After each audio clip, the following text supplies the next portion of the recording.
कल आपने बार बार सुना होगा कि बीजेपी के सभी विधायकों को गृह मंत्री अमित शाह का भाषण सुनाया जाएगा। लोकसभा में जो उन्होंने भाषण दिया था वोट चोरी और एसआईआर के मुद्दे पर, और शायद ये मुझे लगता है कि पहला ऐसा मौका है जब लोकसभा का भाषण इस तरह से सुनाया गया हो गृह मंत्री का। पंचकुला का मामला है। पंचकुला में पंचकमल जो बीजेपी का कार्यालय है वहां पर सभी विधायकों को बुलाया गया था और इस दौरान मुख्यमंत्री नायब सिंह सैनी भी मौजूद रहे थे। बीजेपी के प्रदेश अध्यक्ष मोहनलाल कौशिक भी इस दौरान मौजूद थे और सभी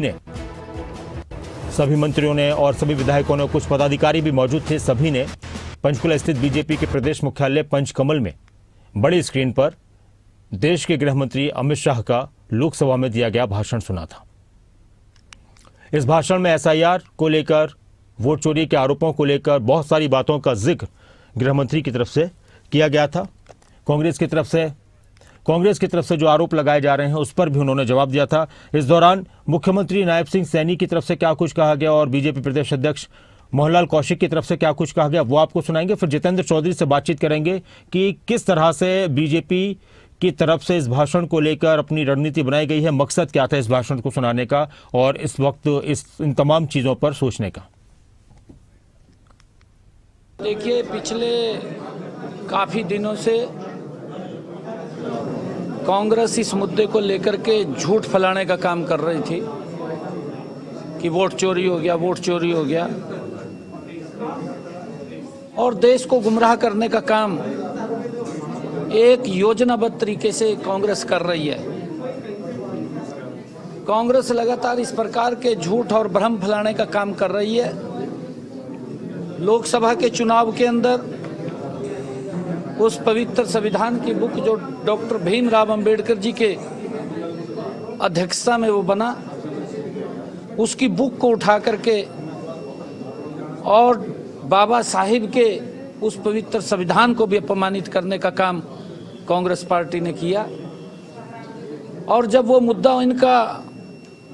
उसकी हवा निकल गई, वोट चोरी का मुद्दा लेकर के आए, तो सत्ता पक्ष का ये दायित्व बनता है कि उसका जवाब दें। राहुल गांधी जी कहीं टूर पर जाते हैं, जब वो कहीं ब्राजील गए होंगे, वो लड़की का फोटो उसको मिला होगा और उसने बताया भी है वो सैलून पे काम करती है, वो मॉडल है, और उसने बताया भी है कि मैं कभी इंडिया आई नहीं, लेकिन फोटो कहीं राहुल गांधी के हाथ लग गया और उस फोटो को उसने किस प्रकार से वोटर लिस्ट पे दिखा के,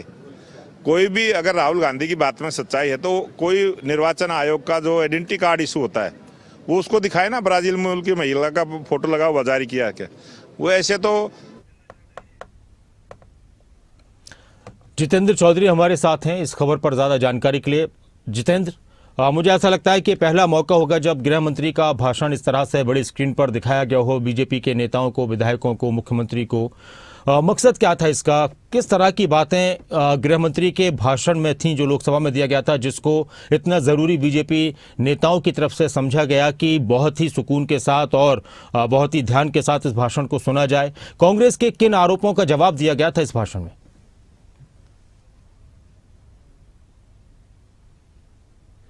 देखिए, सीधे तौर पर ये मसला जुड़ा हुआ है जिस मुद्दे को लेकर के कांग्रेस की कल जो है दिल्ली के अंदर रैली भी थी, और इससे पहले भी कई मर्तबा ये मसला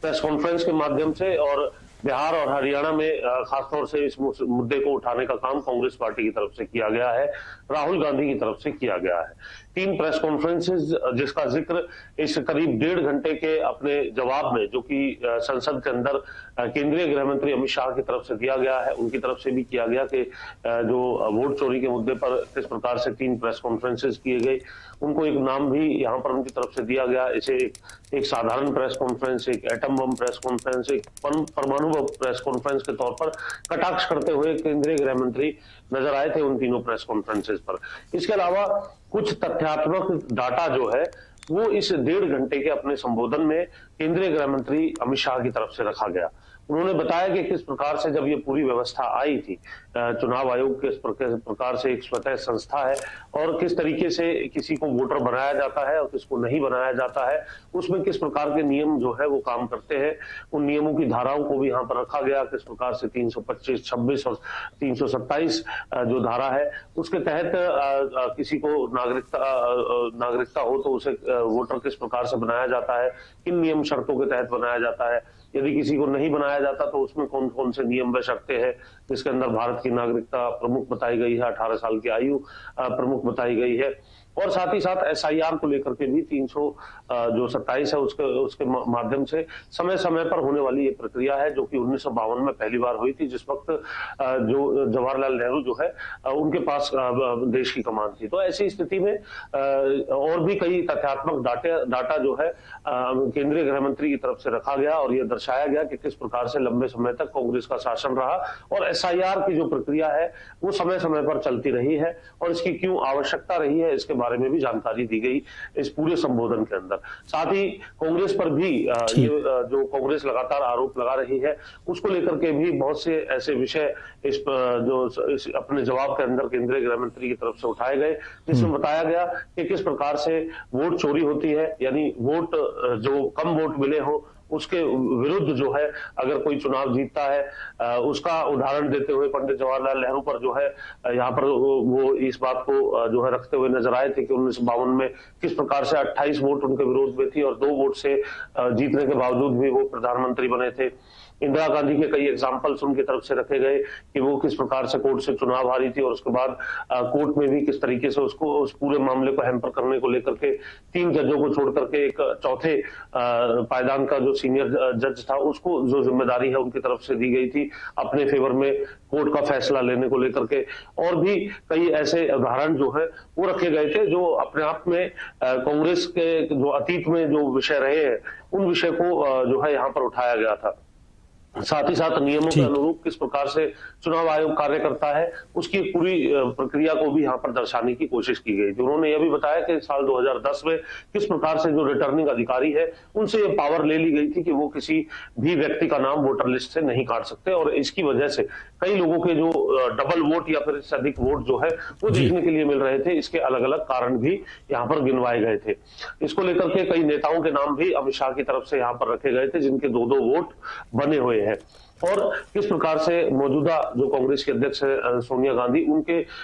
जो है वोटर लिस्ट में नाम होने को लेकर के भी किस प्रकार से दिल्ली की सिविल अदालत में इसको चैलेंज किया गया है, ये बात भी वो रखते हुए नजर आए थे। तो सीधे तौर पर इस मुद्दे पर कांग्रेस के मौजूदा से लेकर के अतीत के जो नेता है, कांग्रेस की शुरुआत से जब से आजादी के बाद से कांग्रेस के पास कमान थी और उसके दरमियान जो बीच में जो घटनाक्रम रहे उसका पूरा जिक्र जो है अमित शाह के इस जो है संबोधन के अंदर देखने के लिए मिला था, क्योंकि इस मसले में हरियाणा का नाम प्रमुखता से लिया जाता है और गृह मंत्री की तरफ से भी हरियाणा के उस उदाहरण को यहाँ पर रखा गया जो मकान नंबर 501 का था, जिसके अंदर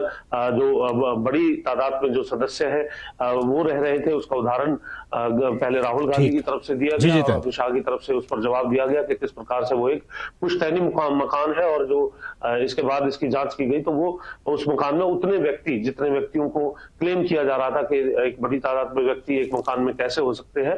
उस बात को भी यहाँ पर वो रखते हुए नजर आए थे। तो ऐसी स्थिति में ये चर्चा हरियाणा के आम लोगों के बीच में सत्ता पक्ष और विपक्ष के बीच में होगी, इसलिए ये जानकारी जो है सभी विधायकों, कार्यकर्ता, मंत्रियों को हो और इसलिए इस प्रकार का आयोजन यहाँ पर किया गया था। आयोजन की गंभीरता इस बात को दर्शा रही थी कि मुख्यमंत्री जैसे ही अटल सभागार पंचकमल दफ्तर में पहुंचे तो उन्होंने कहा कि एक सीट छोड़ करके सभी विधायक और नेता बैठेंगे और आपस में बात नहीं करेंगे। जरूरी पॉइंट नोट करने के लिए उन्हें लेटर पैड और पेन भी दिया गया ताकि गंभीरता से इन तमाम पॉइंट्स को सुना जाए और आगे आने वाले समय में या मीडिया या फिर कोई डिबेट हो तो वहां पर जो है पुरजोर तरीके से अपना पक्ष रखने का काम जो है वो भारतीय जनता पार्टी करे। यह कहीं ना कहीं इसका उद्देश्य देखा जा रहा था और इसी उद्देश्य के साथ 1.5 घंटे का ये पूरा संबोधन जो है वो ठीक है जितेंद्र और सभी विधायकों कार्यकर्ता ठीक है।